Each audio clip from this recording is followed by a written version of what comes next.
Arrête Jacques Kiaboula en Zambie. Trump signe la fin de Kabila et Kagame à Doha. Ni les alliés Kolekana. Mbote. Badeko, Congolais. Balanina Bisso, il y a Messi News. Télévision, bonjour. Bonsoir, ça dépend Yangonga. Oyo Kolanda. Émission na Bisso Oyo. Hey. Mbote la bino bandeko, vous allez en direct. Et surtout, bino bandeko na Bisso, il y a diaspora. Vous avez ébélé partout. On vous salue. Hey. Vous avez libanda ya mboka mekasi. Motema na bino ezalaka awa na kati ya Congo. Voilà pourquoi toko saluer bino bisika nyonso tu bozali. Toko beta masolo elongo na bino awa na kati ya émission. Okoyeba le travail qui est fait en ce moment le général Edi Kapen. Fatih fait stratège. Le président Tshisekedi a dit pourquoi Mimisa qui Edi Kapen en prison. 20 ans de prison. Tout comme est à Masolo. Okoyeba le travail qu'a fait le général Edi Kapen. Kiaboula était déjà dans le complot. Okoyeba, qu'est-ce que Kiaboula était en train de préparer? Qu'est-ce que Kiaboula était en train de travailler? Okoyoka on a 4 émissions. Togo solo là. Kundelungu. Là nous sommes toujours dans les grands Katanga. Kundelungu. Moulonde. Kashamata. Bandeko Congolais. Ninelekani Kunatu. Les opérations menées par le général Edi Kapen. Aujourd'hui que le général Edi Kapen sauve Fatih Tokobeta Masolo. Okoyeba ce qui se passe en ce moment dans les grands Katanga. Le travail Yamokonzi, commandant ya 22e région militaire. Tokobeta Masolo. Le président Tshisekedi Tokosolo na kati émission Nenga prometta qu'il a refonte totale. Il y a armée Bandeko. Après Goma et Bukavu, le président Tshisekedi a décidé qu'il y a ça la refonte totale. Boyoka Kilobi ba nomination. Au sein de l'armée.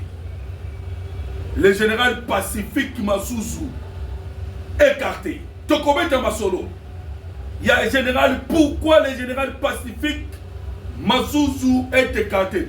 Andeko, la grande guerre où les positions de la force, il y a République démocratique du Congo, des forces armées congolaises. Et Zaliko s'est préparé na série nyonso. Toko solo la bande combat congolais. Qu'est-ce qui s'est passé au Qatar? Bande Koda Kotange la yo Tokima. Le M23 est écarté. Écarté la Doha. Babandi ko pleurnicher. Okoyoka communication na bango pourquoi ba pleurnicher qui? Voilà to ko ba mbesala maki. Après simplement d'être écarté directement ba continuer sur réunion spéciale Kula wapi na Rutshuru. Réunion spéciale na Rutshuru par rapport à Makambo Kanaki parce que Bonipa, je dis bien Bonipa, le secrétaire M23 AFC, le chef de la délégation Bachake Ibanda Lobi, et c'est lui qui a communiqué. Nagotangela a communiqué. Okoyeba, la situation est en ce moment na Qatar. Bandeko Congolais. Lorsque nous vous disons que les États-Unis d'Amérique ont ça jeté, les gens pensent que Tokobeta Masapo. Lobby, réunion les Kanaki, il n'y avait que le Rwanda représenté par leur ministre des Affaires intérieures. Vincent Biruta. La RDC représentée par Maître Chabani. Nakata réunion. Avec le ministre de l'Intérieur du Qatar. L'M23 Libanda. Tokobeta Masolo Bande Congolais. Ça, il s'agit de Makamotali votre pays, notre pays. Awa tokota lisabi no pen émission kolela. Je dis bien kolela ya Chine. Le président Tshisekedi dans le bas qui va dire au Congolais que désormais la RDC a un mot à dire. Namouké. Vous voyez que en 2030, transition énergétique. Mbogali Ego s'en échapper dans le Congo. Bloqué par le président Tshisekedi, la Chine vient s'agenouiller. La Chine est s'agenouiller. Le numéro 2 est parti. Nini a memele qui le Namokolo Yale 26 avril 2025. Oh Tozali. En colère. Vous savez que à ça la 20 ans de prison. 20 ans de prison, ça là innocent. Avec qui innocent. Et c'est le président Tshisekedi Abimisa qui est. Dans le général Edi Kapen, il avait eu une mission spéciale, particulière, le président Tshisekedi apprécié. Vous savez que le général Edi Kapen Azanan, Azali, général de brigade, mon conseiller à 40e, il y a 22e région militaire. C'est lui qui gère tous les grands Katanga. Bande Congolais, le général Edi Kapen a dit que na corona pension na 26 avril 2025 en colère. Alors j'y étais là. Yoka phrase, j'y étais là. Je connais les coupables. Il était où? Les jours où on avait tué Moussé Laurent Désiré Kabila. Alors me dit Congolais, Kiaboula, Toko Beta Masolo. Kiaboula est un fils. Bandeko, na kota isabino ba vidéo, je pense que beaucoup monde nango. Kiaboula beta loboko boy, PPRD. Comment est-ce qu'on pouvait laisser les gars Katanga na maboko à Kiaboula? Parce que Kiaboula est le fils. Alors ma fils, il y a idéologie, il y a Hippolyte Kanambe alias Joseph Kabila. Qui a laissé Kiaboula? Pourquoi Obatika qui... Vous savez que, Bandeko, il y a des choses, comme on appelle à un moment, il y a des négligences. Partir Kiaboula, ils ont un député Mouké, mais ils ont dit Kiaboula bima gouverneur. Ndengeni ni Bandeko Congolais. Kiaboula était dans les manœuvres. Bandeko, Ndengeni ni Kassi. Chiwewe avait dit que Basiba désarmé Kashamanta. Mais les autres Koloba, Kashamanta, ils allaient qui n'ont désarmé complètement. Qui était dans les manœuvres? Qui était dans les manœuvres?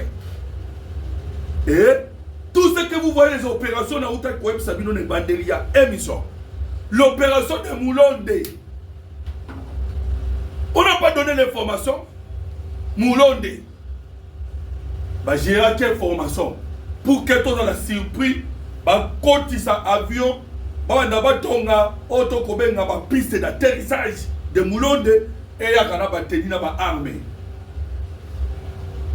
Ni tete le général Edi Kapen, mais le lot déjà Moulonde Salama. Mais Moïse Katumba qui m'a dit, ils allaient déstabiliser.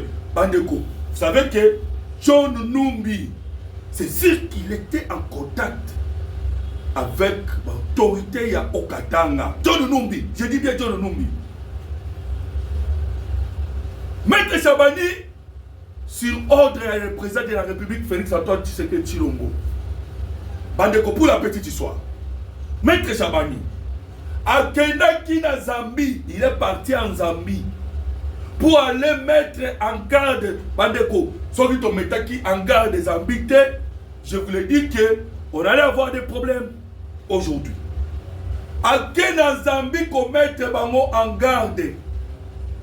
Bon, on a le général Tshibangou directement qui a fait l'opération en Zambie.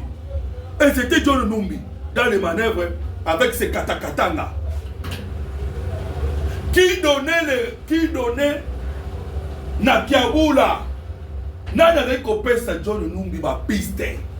Kotaboui, Bimaboui, Salaboui. Parce que Makamboleka qui na Zambie. acquis formation. Il y a pas militaire.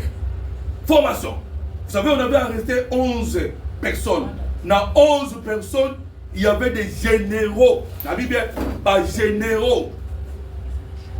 Dans 11 personnes. Alors, on dit que déjà que cours est là qui prépare les généraux et congolais. Vous avez arrêté 11. Et vous savez que dans 11 il était membre de la M23. Vous voyez maintenant la difficulté. Bandeko, je vous ai dit que Tangu, cette Kikouni Ayaki, Kiaboula Zalaki Wana, Kiaboula, cette Kikouni Aye, pour ça le discours est sanctuaire. Kiaboula répondait à terre.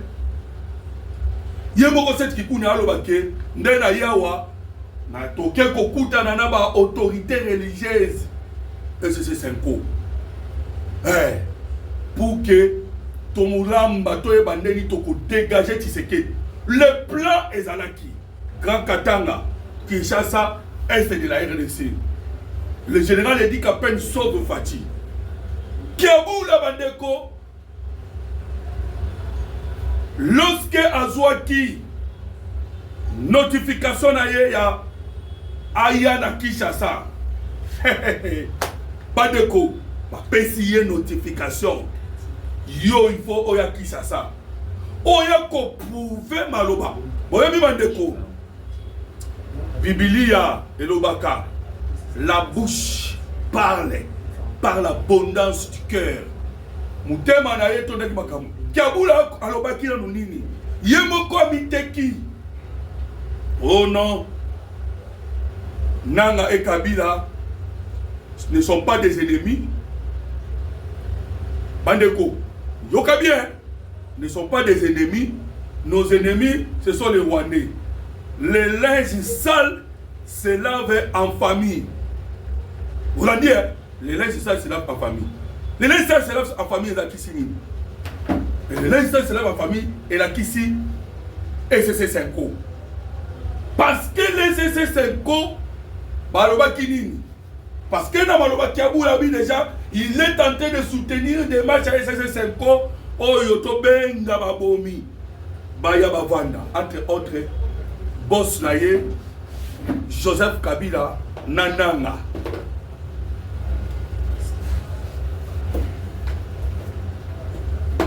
Plusieurs opérations Salama la Grand Katanga. Mais c'était Eddie Capel. Et lui, il gardait les secrets. Hein? Pour une dernière opération, Eddie Capel à Salaki, Wanezaki Wapina Tanganyika, Kalemi, là où il était venu en colère, Bandeko Congolais, Ayebisi na Bango, Ayebisi na Basoda Nyonso, parce que Bakotsa qui va tenir, Bakotsa qui va armer. Pour que Balukandeni ne va déjouer le président Tshisekedi Kuna, va déstabiliser le Katanga. Talaka Kalafse, AFC, majorité à IFC, ce sont des Katangais Oyo, donc disons PPRD. Et lui aussi, Kaboula, c'était membre du PPRD. Bande comment on est membre du PPRD. Donc, vous êtes à solo awa. Vous voyez, place Nini et dit qu'à peine l'opération Ouassali. Près à la qui. Mais Yoka, je vous informe encore, bande congolais, le président Tshisekedi aujourd'hui, il est en contact particulier, avec Donald Trump. Nos services de renseignement, Oebi, Eddie Capel, Oebi pourquoi la Kalemi a Kende Koebi ça déjà, Nabaï, soldat Nabiso Congolais, Nyonso que l'utilisation de téléphone portable. Ayebi ça qui va mou. Tous les militaires congolais, oh bazala qui kuna na ebisio, ndeko congolais na kacha Kalemi, il les a mis en garde pour l'utilisation de téléphone portable et là qui pour l'année. Yoka, le général Capel alerte sur le danger des smartphones en pleine opération. L'une des inspections militaires dans les Tanganyika le général Edi Kapen, commandant de la 22e région militaire, a tiré la sonnette. Parce que Joseph Kabila Salambaki a tiré un message et pas un soldat. Voilà pourquoi il y a qui commet un yoka. Aujourd'hui, dans le Congo, il y a surpris nos services de renseignement. Nos services de renseignement américains. Nous travaillons déjà ensemble. Et c'est ce qui a bloqué et qui a M23 KO. Nous avons tous les plans. Nous avons manœuvre sur le Salama. Na Grand Katanga, Pena Kishasa. Vous savez, pourquoi le président Tshisekedi a nommé Eberand comme étant son conseiller spécial? Il y a matière, il y a sécurité. Eberand, matière spéciale, a nommé son conseiller spécial. Vous voyez le pourquoi? Aujourd'hui, je vais vous le dire. Pour la ligne Mokozamboka, à Kendai Kozwa Eberand, a tenu la sécurité. Il y a Yemoko Mokonzi. Vous savez là où Eberand a outi? Eberand a outi comme état ministre numérique. Mais les loyaux, c'est lui qui gère la sécurité. Bandeko. Tous les plans préparés qui pendant les présidents Tshisekedi. Yé Moutazana Monyon sur la Maboko. Système de vidéo, on a outé quoi bisayo. Vidéo, on a outé quoi biso. Yé nem taïna ba donner nos. Okima wapi. Okima wapi. Jouana Razaki, un message fort. Je lance encore le message. Ndeko. Olingo meka sireta de tetalio. Tout le monde qui me suit en ce moment. Je vous le dis, mais qui c'est la sûreté de l'État. Parce que même Edi Kapen a mis qui va tout en garde. Nous sommes comme sur la sûreté de l'État. A mis en garde. Nangana yebiso na tangiro. Oyo kayo mona matoi na yo ndenge Edi Kapen en collègue a mis en garde. Tout combattre ma solo. Voilà. Ah ouais, parce que les services de renseignement américains n'y sont. Et ils travaillent sur le service de renseignement congolais. Et là, le bomba qui va M23. KO. Tiens, qui va déjà pembeni vidéo. Tokobeka vidéo. Bandeko vidéo. Nyonso et les canaux vidéo. C'est ça le travail de Miranda Sala qui est numérique. Et ce travail-là, bandeko congolais, Moussa Lawande mettre à ni tous les plans. Mais nous avons une opération qui a été capée. Mais nous avons une opération parce que nous avons une opération qui solo. Tout le monde a parce que nous avons concentré dans l'accord pour le président. Et si vous renseignement américain, mais nous avons un Qatar. Dans Qatar, nous avons M23. Yokana Tangelo Bonipan. Bonipa. Qui est Bonipa? Bonipa, je vous ai dit que Bonipa, il est le chef. Il y a délégation, il y a M23. Il y a des moutatela qui mis sous la dossier vidéo. Là où je vous ai dit que lorsque va se présenter, Bonipa, Komikuna, oh, Tolingi Boye, Tosala Boye, hein? Vidéo. Minduki, je vous avais dit cela la fois dernière. Lorsque vous avez dit Minduki est à Rwanda, Teni est à Rwanda. Oh boy, est à Rwanda. Tout est à Rwanda. Bonipa, c'est là qui mise. Le chef, il y a délégué tête remise en cause. Bonipa, il y a l'obité. Aussi, tu investir Mingi. Nous avons fait les travaux d'infrastructure. Totongi Banzela. Biso tosi Totongi Banzela. Tosali Babisala infrastructure. Tosi to réconcilier. Dans Bonipa, Zolo réconciliation. Ils voient Moussala Joseph Kabila Salaki. Oh, nous avons fait même les travaux de réconciliation. On les a chassés, je vous l'ai dit, on les a chassés. Dans ce cas, la vidéo de Bobby Bango, il y a un Américain qui va chasser Bango. Alors maintenant, tant qu'on va chasser à l'élite, Chabania continue na salle. Birou t'as pas continue na salle. Bango libanda, a su téléphone maman bengi, ba collègue na ba tikala ki. Ba continue maman réunion d'urgence. Ba nanga, ba bisimwa, ba Willingo mais les autres réunion d'urgence na Rutshuru. Na mboka na pas je pense. Ba village ya Rutshuru kuna. Mais ndeni ni États-Unis d'Amérique exagère. Voilà biso photo bunda kaka. Il photo bunda parce que États-Unis d'Amérique est en train d'exagérer. Bandeko, là c'est un moment où les États-Unis d'Amérique travaillent avec le Congo. Et c'est ça, ce qui est en train de faire que Bango va combien de difficultés. Difficultés au Sakanate. On les a chassés. Bango va bunda avec les âmes. Parce que c'est le Rwanda qui a la responsabilité. 24 heures. Bandeko, l'habité sur le combien des heures? 24 heures. On va bien qu'il va payer ça. En ce moment, l'habité sur le combien des heures? Alors, réunion entre les ministres. Ministre de l'Intérieur à Qatar, ministre de l'Intérieur à Congo, ministre de l'Intérieur à Rwanda. Alors, vous comprenez déjà que c'est un signal fort. Ministre de les Affaires étrangères. Marco Rubio, on appelle le roi ministre des Affaires étrangères, on peut appeler le secrétaire d'État américain en Italie des Affaires étrangères. Marco Rubio. Nanan, na Olivier Nduhungirehe, basolo la qui m'a encore. Ah, c'est quoi comme sécurité? Vous voyez que les États-Unis, tout ça qui na Rwanda, na Qatar, Pékin na Rwanda. Vous savez pourquoi que ma soleil c'est qui n'a pas une voiture sur le Rwanda et sur le Rwanda pour une vidéo. Les services de renseignement américains alors dans 24 heures Makambo ici là-bas signé premier accord que l'M23 soit d'accord ou ne soit pas d'accord dans 24 heures.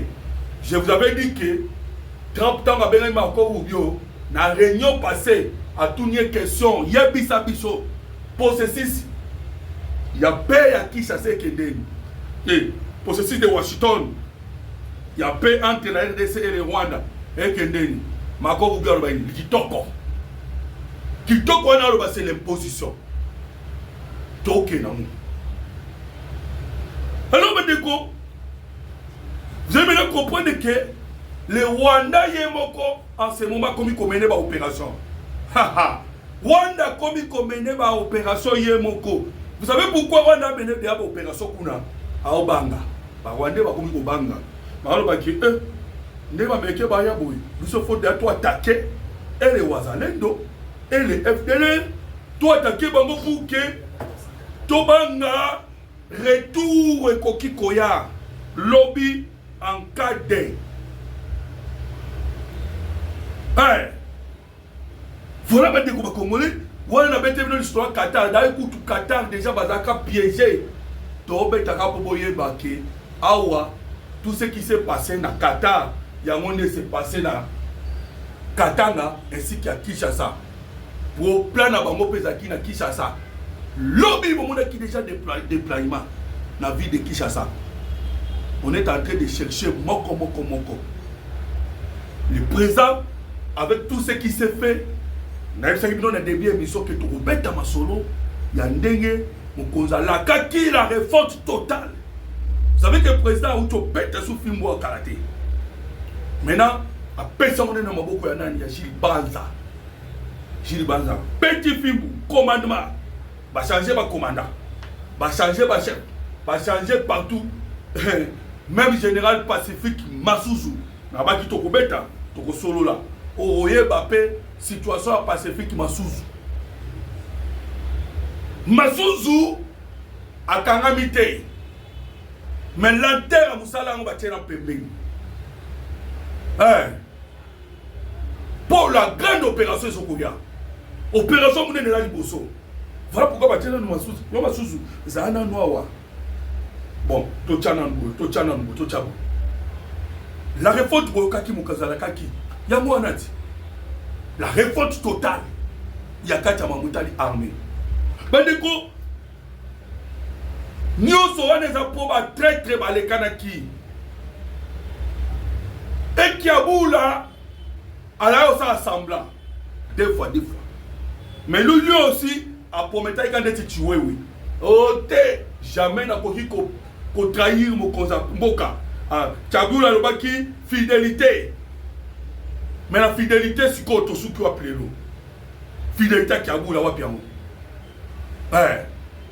Na resa kibinoke, Kiaboula, lorsque là-bas, SSS5 et l'omona, 7 kikuni, balobaki kebiso toé awa, tolamba, à partir ya Ga Katanga, ndengeni tokolomola Tshisekedi. 7 kikuni talobaki awa. Et Kiaboula les a permis, basala nyonso wana. Et ils l'ont fait.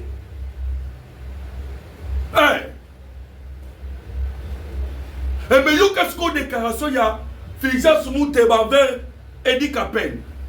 Bandeko, Edi Kapen est le patron d'Amicho na Webiso la Ga Katanga. Patron. Moïse Katumbi. Na kimisi Moïse Katumbi. Nanya kimisi Hippolyte Kanamba. Hippolyte Kanamba ça kimaki déjà Ga Katanga kala. C'est lui le patron.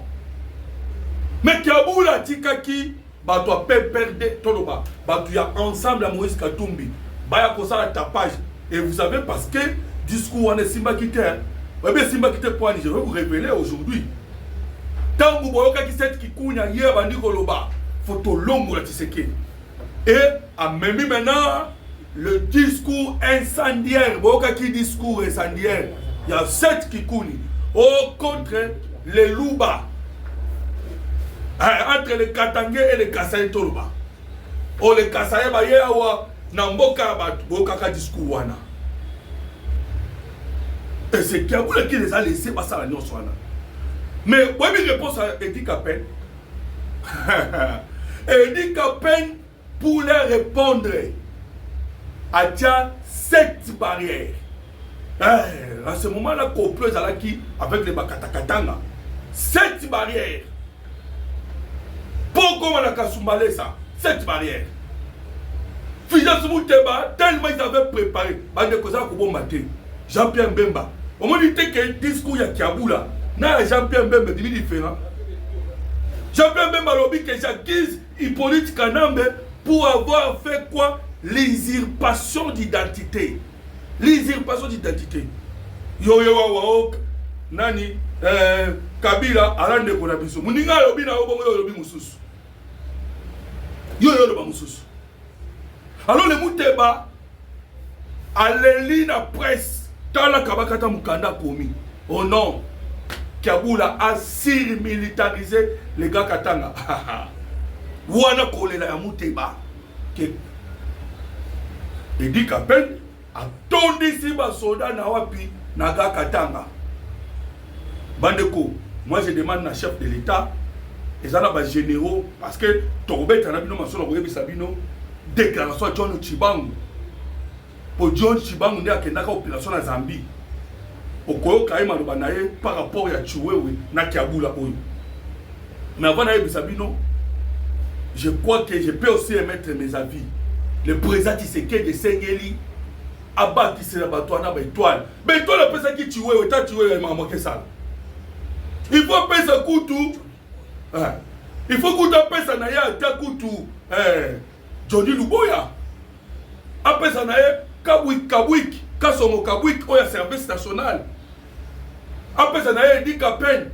Après ça naya John Chibangu. Ba étoile.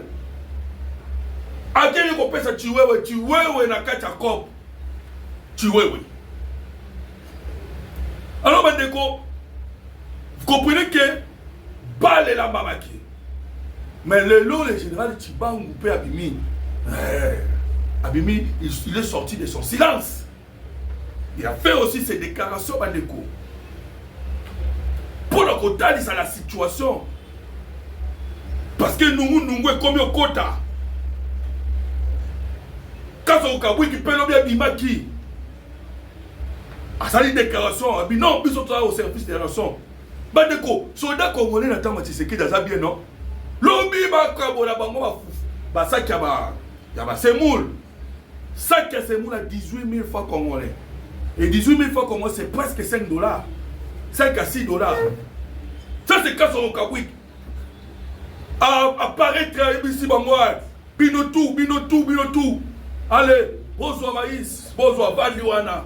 Dans là, les gens qui travaillent, qui donnent l'intérêt supérieur à la nation. L'intérêt. Hein? L'intérêt supérieur à Moka. Bapesi yango na ba population. Soldats congolais aujourd'hui. Comme nous coûte. Vous savez que ba plan de ce basa na wana. Yo aussi ba soldats congolais ba ndima. Ça casse moule était comme près de 40 dollars sur 30 dollars je pense. Mais bon ba so maman 6 dollars. Ba rolinga ba veuve ba futama. Oh voilà ko futama te. Vous pensez que les militaires congolais ba ndima bino bo meka moi Bouzoba envers le président Tshisekedi. Wana vous vous trompez bandeko ba congolais. Vous vous trompez. Yo kasko li sola Chine. Bon na roye biso maloba John Chibangu. Li sola Chine a yé ko senga. Voilà pourquoi je vous avais dit déjà les bandes d'émission pour commenter la position de la Chine. Chine a lobby ndenge a yé na Congo. Il y a assistance militaire, assistance économique et commerciale. Mais tu sais que dit fait stratège pour la ligne. Après les Chinois cuivre, mais après ça on va tout sauter. Je vous ai demandé de commenter position à Chine. Oaye Kobon de la Bissau. Oaye Kole. Vous savez, à Tidinani. Numéro 2, il y a régime, il y a Chine. Numéro 2, il y a des moutoyers. Parce que bon, on a une partie unique. Et la partie unique, on a numéro 2 d'ailleurs. Et vous avez des déclaration de Yassali. Le Congo est le pivot d'Afrique. Et nous ne pouvons pas perdre le Congo. Voilà pourquoi dans l'émission qui a débit à émission le président Tshisekedi a dit le 30 juin, avec toute assurance, le Congo d'aujourd'hui a un mot à dire dans le monde. Bagage puissance pas comme Foukamati. Chine Foukami. Bachina Foukamandeko. Tu as dans matière première. Matière première. Pour que Bango baso téléphone, pour que Bango basala. Les autres, on a un monde électronique, non? Bon, on dit guerre est comme une guerre électronique. Mais matière, on va ça dans l'électronique, là, et où tu as une grande quantité dans le Congo. Guerre électronique. Maintenant, les Chinois, ils sont Fukama. Commentez notre émission, bandeko, aimez l'émission, partagez. Awatoko Betama Solo, bandeko Congolais, partagez notre émission. Pour que bandeko no surtout bayeba makambo ezali kolekana nakowe abonnez-vous massivement ndeko ba groupe tout WhatsApp wana ngo partager l'émission et commenter la position de la Chine. Pesa mokonza mboka conseil. Je vous l'ai dit que les autorités en Mboka Congo balandaka merci de nous télévision. Voilà pourquoi tout senga vos commentaires ba oyoka. Pesa mokonza mboka conseil. Mais moi j'ai dit que position à mon Kozamboka à Kitoko. C'est-à-dire, entre les nations, il n'y a que les intérêts. À part intérêt de Moussouati. Aujourd'hui, toi, on a Trump, on ne sait pas après Trump dans Nagoya. Congo est un pays très riche. Alors, pour il faut avoir un partenaire. Ce qui Chine a Kofu Kama, alors il faut se coacher les rapports de force. Parce qu'à l'objet, il y a la mission Mindouki. La biso l'économie ainsi que le commerce. Mais attention, oui, pourquoi Chine a bien un bon annonce? A bien un bon pourquoi? Parce qu'il y a déjà les États-Unis d'Amérique. Baza déjà qu'on préparait les hommes d'Eric Prince, Mukolo, Blackwater. Bah qu'on préparait, vous savez, bah préparer pour la protection des minéraux à Est du Congo. Peine à minéraux, nous sommes à la Katanga. Voilà, sinon, Bisopé, toi, n'a pas minéré. C'est-à-dire, Bisopé, nous avons nos usines là-bas. Donc, il y a des mangoupés pour que Bisopé, toi, y ait des toko sécurisés. Ils sont venus dans la Bitswana. Ils sont venus dans Bitswana. Mais, Bandeko, tu sais qu'il est très sage, hein, à éviter guerre entre les grandes puissances, entre la Chine et les États-Unis d'Amérique. Tu sais qu'il a évité guerre. Parce que le 70%, il y a minéraux, ou à cobalt, la Chine va exploiter. Les terrains qu'ils utilisent, le président de la République, après ça, on va américain. Aïe, si les Américains qui Congo et Mounè ne bino bo lukao parce bino bo keko exploité. Voilà la sagesse.